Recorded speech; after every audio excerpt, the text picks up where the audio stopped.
What's going on, guys? Teen Mechanic here. So today I'm going to go over that F-150. We're going to look and see what it needs parts-wise and maybe give it a detail as well. I'm not going to show you how to detail a car because, quite frankly, I don't think there's actually a how-to guide. I mean, you can show the basic principles of detailing a car, but I don't think there's one right way to do it. So I'm going to show you how I did it, how I do it very briefly. But I'm not going to go in depth with everything I use. This is going to be the bare minimum. I'm not even sure if I'm going to use my shop vac because it's not here right now, and I don't know if I want to wait for my dad to bring it home. So I might just use our household vacuum, and I'm going to be using the bare minimum with that car. To clean the leather, because it has never been cleaned, I'll probably clean it with, I saw someone use scrubbing bubbles, bathroom cleaner, or Vim cleaner, so I'm thinking about doing that just to kind of get the gross off, and then I'll use a leather cleaner and conditioner on it. But yeah, that's kind of my plan today. I'm recording this on my phone because I didn't feel like setting up my entire camera rig, and I'm wearing my house coat. So yeah, we'll get into it right now, I guess. But yeah, first we're going to start by going over a parts list. Alright guys, here we are outside the truck. Now I have my list here of what needs to be done. So, we'll walk around this side of the truck. First thing that has to be done is this door handle. It's actually a funny story. When I went to go see it, the guy was yanking as hard as he could on this door handle to try and get it open because it was frozen, and he broke it pretty substantially. The entire inside, it came detached and broke, and I said, listen man, I can't buy the truck without hearing it run. Can I break it? You have to break it if you're going to sell it to anyone. It costs $6 at the junkyard. So he said, do whatever you want, which, you know, so I did, and I ripped the handle off, and then I put a pole through it, and I smashed it open. And now, if I grab this key, which is very wiggly, which doesn't quite, you know, you have to really work it, but when you do, it works just fine. The next thing that's wrong with this thing is the leaf springs. If you look back here, you can see they're held together with a pipe clamp there. He said that they are broken on both sides. As you can see right there, there's another pipe clamp on that side. He said that he put too much weight in the back, which meant that the engine, it was all strained. So that was kind of something I was debating buying the truck. But for the price, which I don't think I've told you guys the price yet, this thing cost me, anyone want to take a guess? $1,100? You know, good deal for an F-150. $1,100. You know, maybe $1,000. This cost me 500 Canadian dollars. That's less than, I don't know. I'd go with, that's like $350 maybe in American dollars. And this is just like, this is one of the cheapest F-150s I've ever seen. The guy was desperate to get rid of it, and he negotiated himself down. You know what he did? He negotiated against himself. I got there, and he said, would you do 1,000 for it? Hey, would you do 750 for it? 500. Like, I didn't even try. And he was just jumped right down to 500 without me even trying. So that's kind of unfortunate for him, but I got a good deal, and he was a nice guy. Next thing, front bumper. Absolutely mangled. As you can see here, it looks pretty rough. I'm not going to be driving this thing around, you know, trying to make a good impression on people with this bumper. Now, when I originally took a look at this, I was worried that there might be some frame damage because these steel bumper going right into the frame rail. Turns out it's not. You can see the flange here where it bolts onto the frame rail. It's straight, but the bumper shock mounts are definitely destroyed. So that is another thing that has to be bought separate from the bumper. I'm not going to be buying a new bumper. So with these 2004s, this is an 04, they have these flat, straight fog lights down here on either side. As you can see, they're aftermarket ones. Those aren't stock. But these here, they're kind of like a flat, thin, straight, fog light. With, 2006 models, 2007 models, they had circle fog lights. So I'm thinking, and the 2004s, really, they all rust out. So I'm thinking when I go to the junkyard, all the 04s are going to be rusted out. This fog light is broken anyway. That one is missing.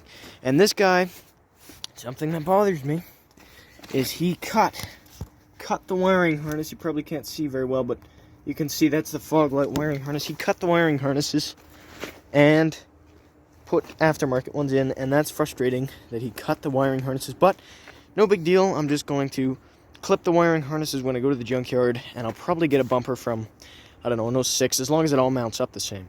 That lower valance there, that needs to be done.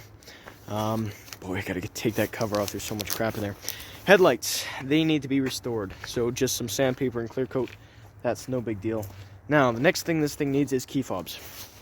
So if you go over to this side,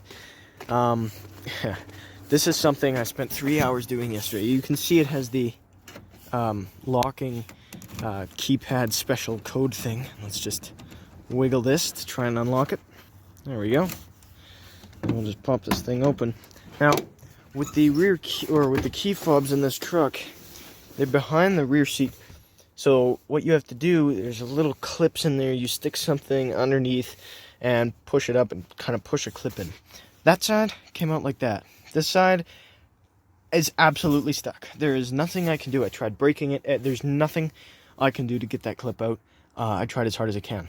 Now, the problem with that is the keyless entry module is back there. So I can't see the FCC ID. And, more importantly, the guy I bought this from said he didn't know the code for this. Now, when you buy a Ford new, you get a little card in the owner's manual booklet, which I have, but there's no card. So, that, you know, is frustrating. So, I know Fords have little stickers on them that show you the code. Some of them, like in a Crown Vic, if you go into the trunk, there's a, this is a bed, but in the trunk of a Crown Vic, there's a little sticker, usually on the back of the hinge, that says like 15665 or whatever it is. This thing, the code is on that rear seat in there. Well, not on it, behind it on that module. So, I'm kind of SOL with that module, so I would have to go to the dealer and get them to pull it from the computer, which is very frustrating, and I'm not going to do that. I'm probably just going to figure out how to do that rear seat. But long story short, I need 2 key fobs for this thing to program to it, because you know, needs some key fobs. It's just something that has to be done. Now, actually, I'm going to go around and open the other door. Okay, now inside, this thing needs a radio. Now, I'll climb in here for you. This thing also needs a detail. I said that we'd probably detail it in this video. Like, this is so terrible. This thing is so nasty. But this guy used it for construction, so no big deal. Now, if you look at this radio, it looks cool. It looks like a, you know, regular touchscreen, something nice. Let's see if this thing starts here. Wow, battery's still good. That's surprising. Okay, now if you take a look at this, here, let's turn this off. Now, if you take a look at this stereo here, this thing, I put this auxiliary cord in myself. I actually pulled the radio all out, and there was some RCA cables for an auxiliary cord, so I just plugged the RCA to auxiliary into it, and now I can plug my phone in. But this radio, the steering wheel buttons, they don't work. There's nothing I can do with that. So call me crazy, but I think I'm going to put a stock radio in it. I think that's something that I want to do. And I'm thinking what I can probably do is splice into the factory wiring harness. Now, hear me out. The I think it's 2006s are up or something. They have an auxiliary jack right there in that corner. This one doesn't because it's too old. So I'm thinking I could replace this tray with one that does have one, wire the wire that comes from that into the radio harness, and plug it into a stock radio. And there you go, I've got auxiliary. Should be very simple. The steering feels good. Now, the next couple things that it needs, and I'm going to show you. I'm thinking I might put running boards on it, but it's probably fine. It's probably not something I need to spend money on. This leather is really dirty. I really got to clean that. It's fine to shut this door. Usually I'd never do that, but I can unlock it from right there. So, the next thing here that has to be done, if I get this open, and come on, there it is. Now if you open this, it actually runs pretty good right now, but I'm going to replace both cam phasers. He said that the cam phasers were done on this car. He said that, you know, don't worry about it. I think, yeah, they were done when I bought it. And I said, oh, great. Which means I guarantee they used aftermarket phasers. And I guarantee they just replaced the phasers. You can't just replace the phasers on this car. I mean, you don't have to do the timing chains themselves, but what I'd recommend to do with these trucks, phasers, timing chains, timing guides, tensioners, especially tensioners, I guarantee they didn't replace those. And probably one of the most important things is the oil pump. The oil pump for these engines is not adequate. They don't supply enough oil volume to the engine, which causes, you know, phasers to run out, run dry. So I'm thinking I'm going to replace it with a Melling high volume oil pump. That's definitely something that I'd like to do. But it runs well. It does tick, which leads me to the VCT solenoid. So both of those, and that's pretty much all under here. Oh yeah, little nitpicky things like this right here. That little thing in the center of your screen there is the IWE solenoid, and that actuates the four-wheel drive, etc. thing. I don't know exactly. It's the IWE solenoid, which is just, you know, it's a vacuum that engages and disengages the four-wheel drive. Now that is prone to water ingress because the where the water drains out of the shroud goes right down and leaks all over that solenoid there. So that has to be done. This tire keeps going flat, so probably needs either a patch or a new tire. The tires aren't bad. They're from the 50th week of 2014, so let's call them 2015s. But I don't know, the tires seem like they're kind of past it. I like the rims, but something else I thought actually is kids usually that are, you know, young like myself, when they get trucks like this, they tend to put big silly wheels and tires on them. Rims, like they put giant black rims on them, or blinged out ones, and I hate that. I really do. I actually really like the Lariat rims that are on this thing. Call me crazy again, but you know, I actually like them. I think that they're like they're fitting for the truck, especially, you know, for this year. It doesn't need to look like anything crazy. Keep in mind, I'm using this as a work truck, also a truck that I'll love. I'm gonna keep it in great shape, but you know, it's a work truck. This hitch here, I'm gonna get a hitch for that, a ball hitch. I'm gonna lock that in there because hitches get stolen all the time. Right there, it has the power for the trailer. That's really nice, and it has accessory power there too for, you know, a car battery or something. This little spare tire lock, these suck. I'm going to grind that out of there. Now, one thing I thought was kind of cool with this truck, and does it need a tail light? Might need a tail light there. One thing I thought was kind of cool was that box in the back. You know, I could put some, you know, meaningless things in there, like hammers and nails or something, but in there, it doesn't lock, right? Well, it does. I could put this in here, but there's no lock in it anymore, which means someone has tried to break into it. So that's unfortunate, but it is what it is. The tires, I don't know, I'm really torn. I can't decide if I should or not. Oh, you know what? And the rust too. I'm gonna fix this. This is fixable. I just need to get the paint code. And the bed, the cab corners is usually what they're referred to, but I'm thinking bed corner, which isn't a thing. But if you look down here at this kind of lower fender of the bed here, lower quarter, sorry, it's complete. I'm not going to poke too hard at that because it's just destroyed in there. Actually, speaking of cab corners, well, actually the heat works well on this thing, boy. Cab corners are fine. With the Super, you can start to hear it sound like a diesel now. With the Super Cruise, those third brake lights right up there leak, and then water drips down into the cab corners there, and rots them out. And you know, it's a very big hassle. This thing isn't leaking actually, but I think I'm going to replace the seal on there anyway. All right, four-wheel drive works too, by the way. Thought I should probably point that out, but I've gotten good at opening this handle. Go ahead and hop in here.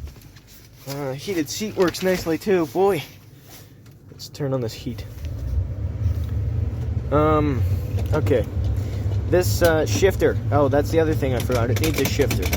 As you can see, this is not moving. This is not how you shift. You have to get it like in this stupid position, put your foot on the brake, and then shift it, but you've got to grab it down here with two hands.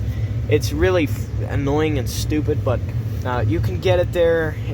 I'm going to pick one up at the junkyard. It came with tons of free CDs. It has a trailer brake. But yeah, that's pretty much all that needs to be done. These parking sensors, you can turn them off and on, but once you put it in reverse, that off light will go on and stay on. Yeah, no, that didn't switch gears. Hold on 1 minute.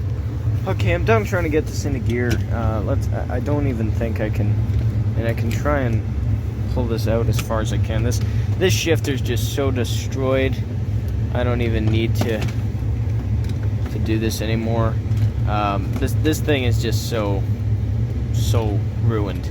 There's not really much value to using it anymore. I'm thinking I could just rip that accordion thing out and get rid of it. This thing needs gas pretty bad, so I'm gonna put a full tank in it. But yeah, that's pretty much all that it needs.